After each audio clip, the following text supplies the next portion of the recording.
guys, what's going on? This is the deck profile y'all requested. I had Cody take this up to the Spartanburg Regional. and here's gonna be the profile. So for the build, I got 19th in Spartanburg. I pretty much got the Trickstar Striker build. It was interesting. Ran 3 the Candina, search for any card. It was pretty standard. 3 of the Lycris to return the Candina or the Lily Bell. The standard 7. I don't really see why you should run more than that. 3 Ash, really powerful in the Ultimates matchup. Probably the hardest one that I had to deal with. Triple Droll. It was an amazing card. You should always play Droll in any deck, just stop searches. Double Veiler. People ask me why I ran Veiler. It was pretty much on the lines of if I don't have Ash or if I have Droll, like they still do plays, but in certain matchups we're able to stop special summons from hand in the go-to matchup, or the 1600 Altergeist to set a trap directly from the deck. I can negate that as well, so they still have to try to find a way to +1, and it's not a once per turn, so I can continuously do it again, so it's also a plus side of running this, so it was really good. For the event, I ran the Ghost Bells. I never got to play them. I'm moving to the side. I was really thinking I'd play against Brandish or Goki or Spiral. I never played against them once, so it was upsetting to not resolve this, but then again, I never drew it, so. And then the last monster is the Toon Cyber Dragon. I ran the Toon Tables because my theory was if I out the U-Lock, I can put a 24-36 beater and then be able to still continue my plays. Spells is the 3 Toon Tables to search it, so it's pretty sure you have to run 3 of it with the Toon Cyber. The only Trickstar related cards is the 3 Light Stage and the 3 Terraforming. That's pretty much all the spell wise that I really ran with it. The Skystriker spell wise in here, I ran the Engage. The most amazing card in the deck. Probably not as good as the Token Maker, but both these 6 are amazing just to have in your hand, not once per turn. Really, really strong. One of the Widow Anchor, never drew it, never resolved it. I always had a monster in play, but I set it as a back row as an extra Veiler, and if I needed to push for an extra link material to spit out, or just to take an opponent's monster just so they can't use it, this was really good. One of the Afterburner, being able to pop face-up monsters good, but the ability to also pop back row card that doesn't target is really, really helpful. So it's really good to get rid of the stuff I don't want to deal with. And the only draw cards in here is the 2 Upstart and the 2 Desires and the Upstart. Really good just to fill up the graveyard with spells. Only one time I drew Desires and Desires, but other than that, it was able to draw what I needed for a lot of games, which was really helpful.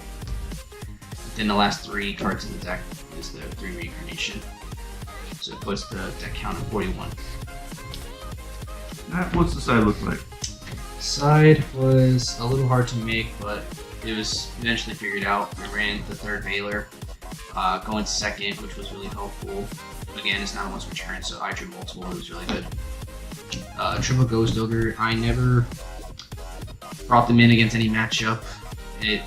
I thought I was going to need it. I never needed it. I never hit the matchups I was hoping to hit, so it was kind of dead. But it was still needed in here. I probably wouldn't take it out. What matchups would you use that for?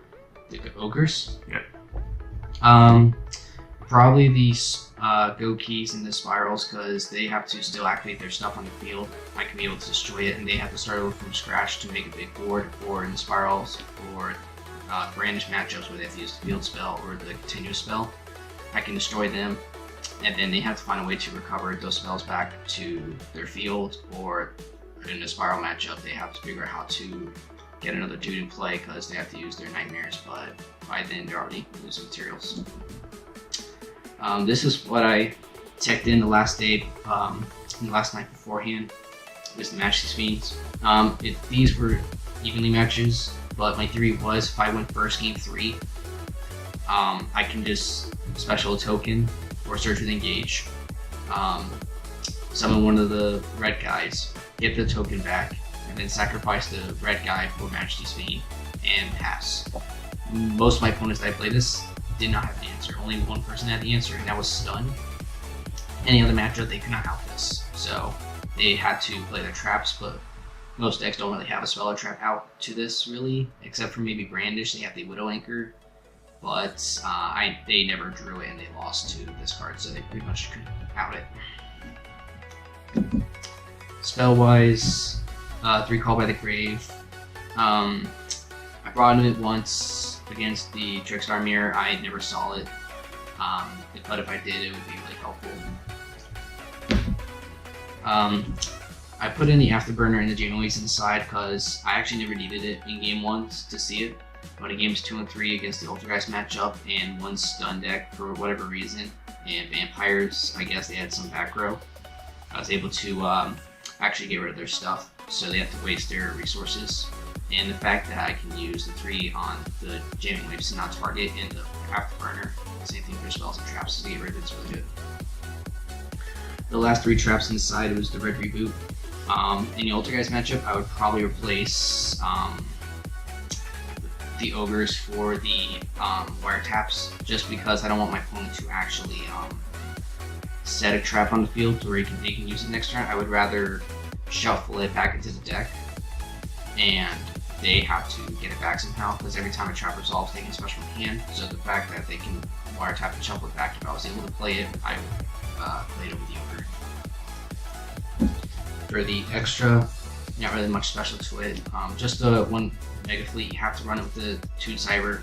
Amazing 36 meter. I absolutely loved it. I think it was probably the best card. What does that card do?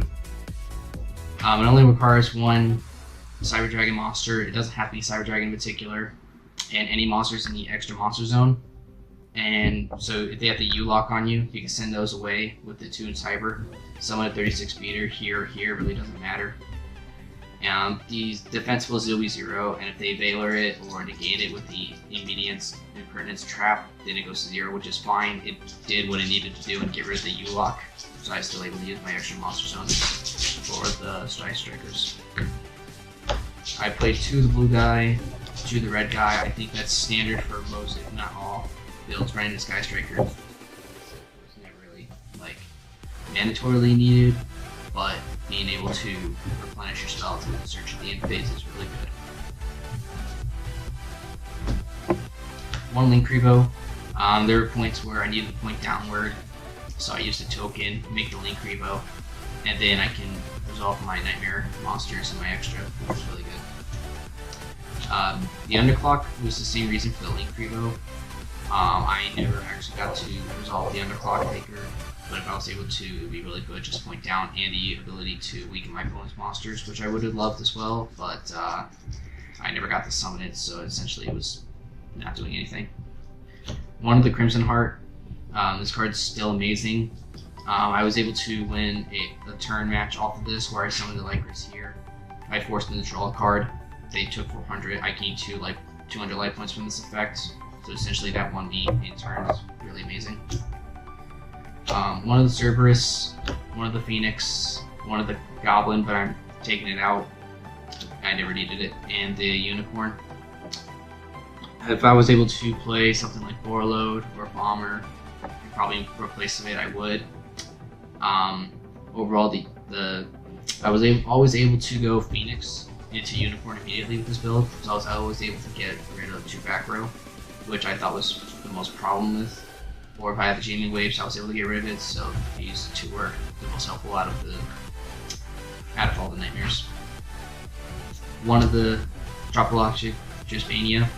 I summoned it, and my opponent actually could not play any back row because he saw me have a Reincarnation in my grave. So he knew if he played any back row, he was going to lose. So he had to play none, and then I just sat it there the entire time until I needed to push for the last bit of damage. Really good card. 1 thing to Gritsu. People are still asking why I run it, and I pretty much said it's a non-targetable card removal.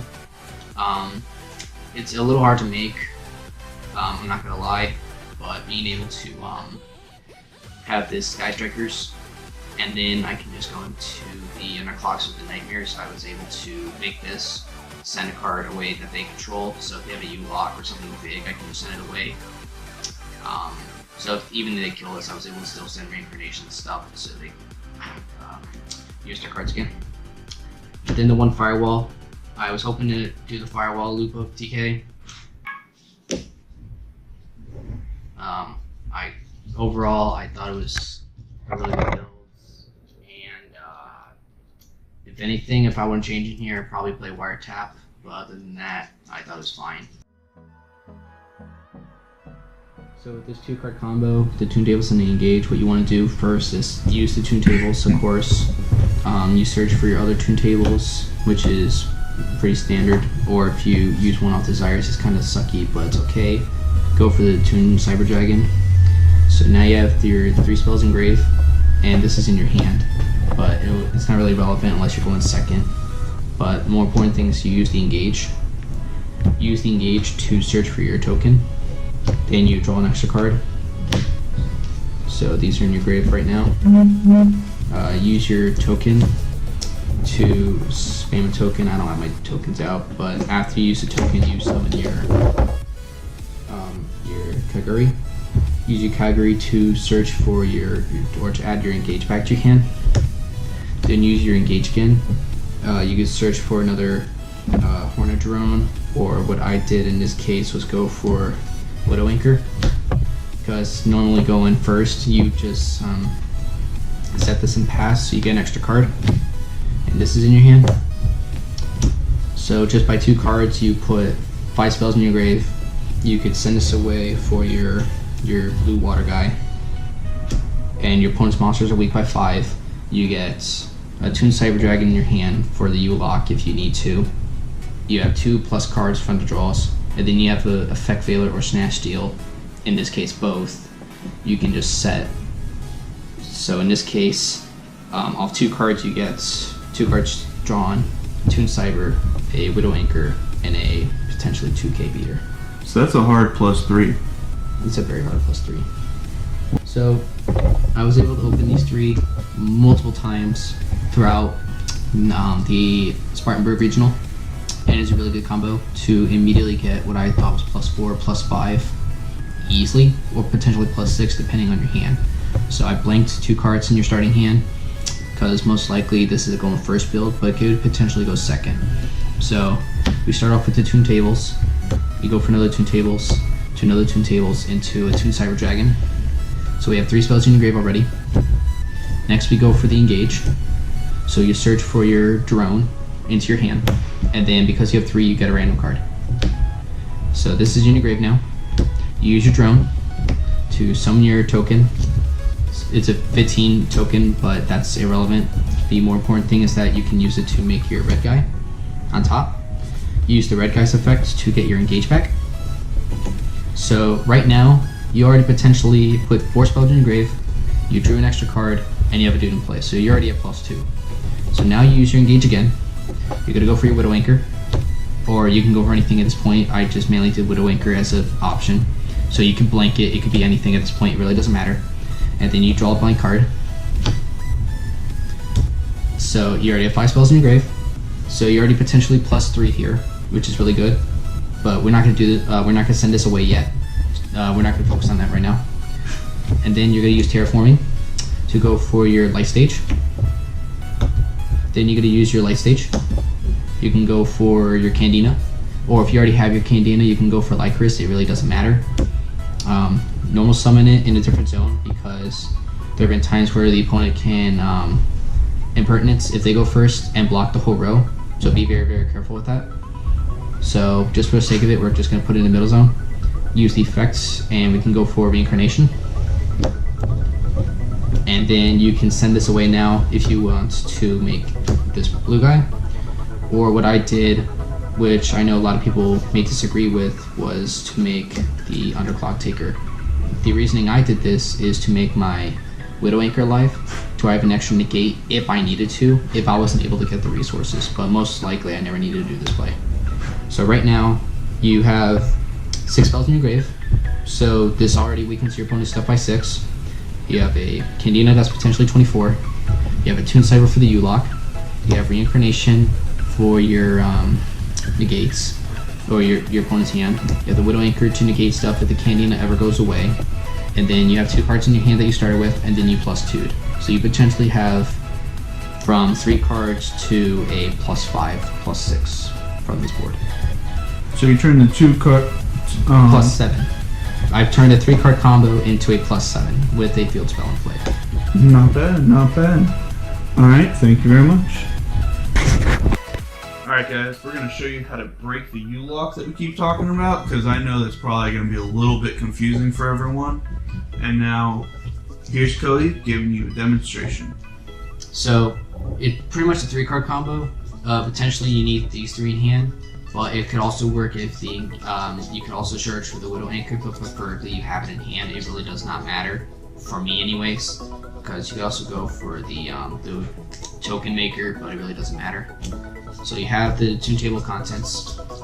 Go for another Toon Tables, another Toon Tables. And this is assuming uninterrupted by hand traps, by the way.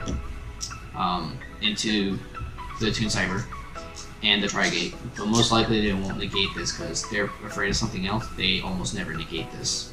And if they do, can you use the... I could potentially negate the Trigate. Because if they do the first one, they'll negate it, and then I'll chain to stop it. So I won't potentially steal a Trigate if I need to, but I can still negate it to where this can still work without the U-Lock. So preferably they don't, but they could potentially. So after you search for your Toon Cyber Dragon, you special summon it, and at this point they already used their Firewall to replenish their cards in their hand, most likely go keys, which is what they do. So what you could do is, after you special it, you send the 2-way, and you have a 3600 meter in play. So you already have 1 thing out the U-Lock, because it does not need 1 monster, it needs 1 or more in the extra monster zone. So you potentially get rid of both. So now they only have 5 monsters in the main zone at this point.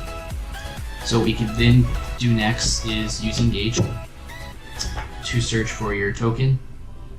Or if you play 2 Widow Anchors, you can play 2. It really doesn't matter. Then you draw an extra card. It's blanked at this point.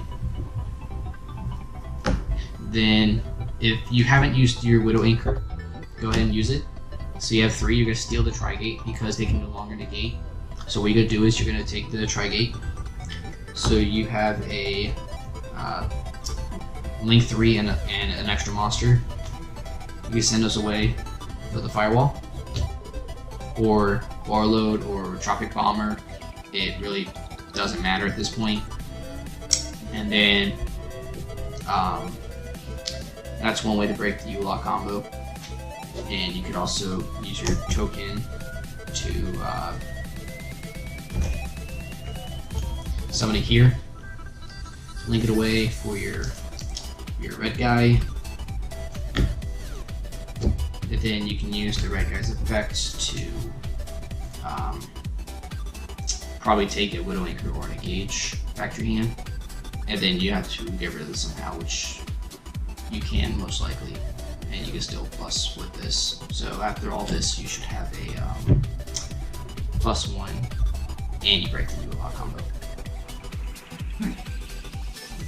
Now, let's say we had one or two other cards in our hand.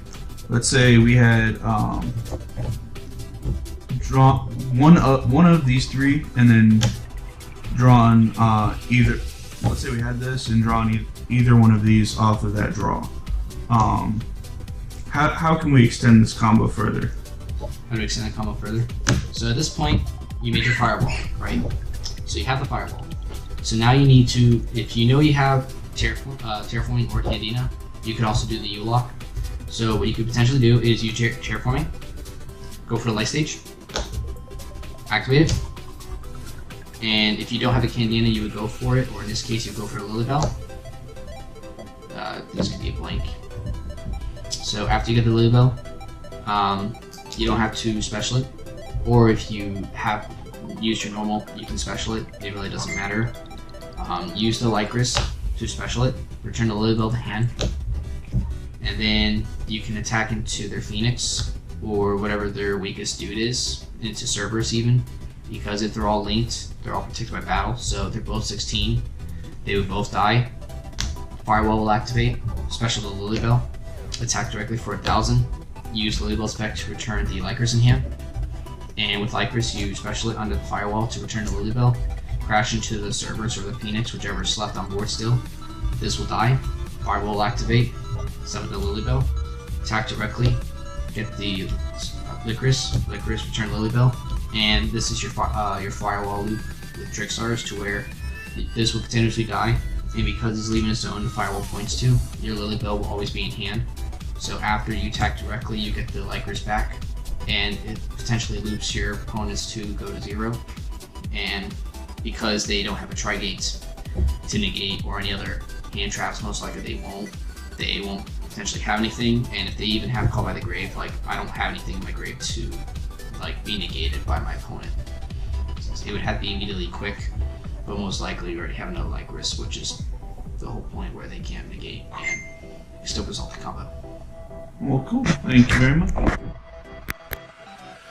So, I also, at the Spartan Regional, I was able to pull off the Draw Lock combo consistently, and it's all because of these 3 cards.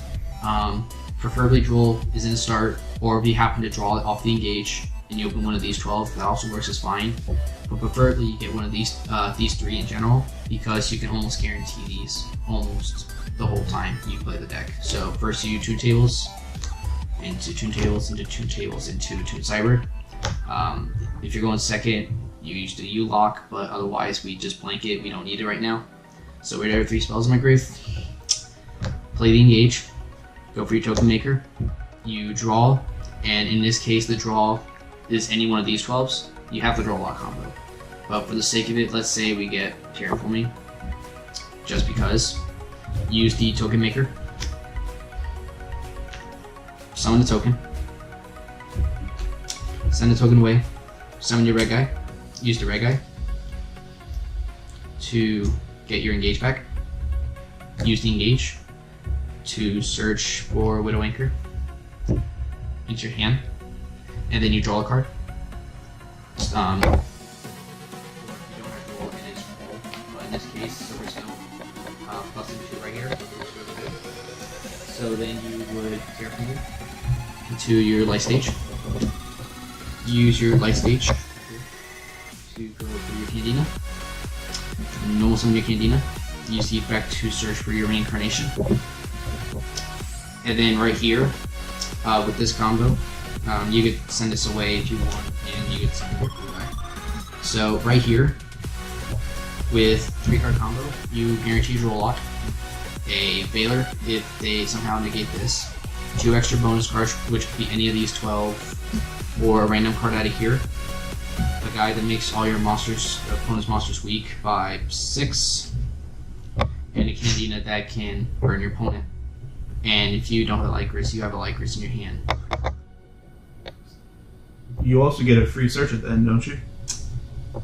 Potentially, yeah. So in this case, you could go for jamming waves or an afterburner. Probably the jamming waves, because after this combo, your opponent's most likely going to set their whole hand. If you don't have the immediate Draw Lock, which is fine, because if they don't use anything left, it's your turn. Use this to pop a face down back row, and then you non-target roll destroy monster. Or if you really want the afterburner, go for the afterburner, kill their monster, and then you do a non-target back row. So then they're forced to use back row, and then you don't have to target that face up one unless you have to for whatever reason. You can pick something else and it will kill it. Well, cool. Thank you very much. Shoutouts to Team Ape for letting me on their team. Really glad to have the Matt in New Jersey.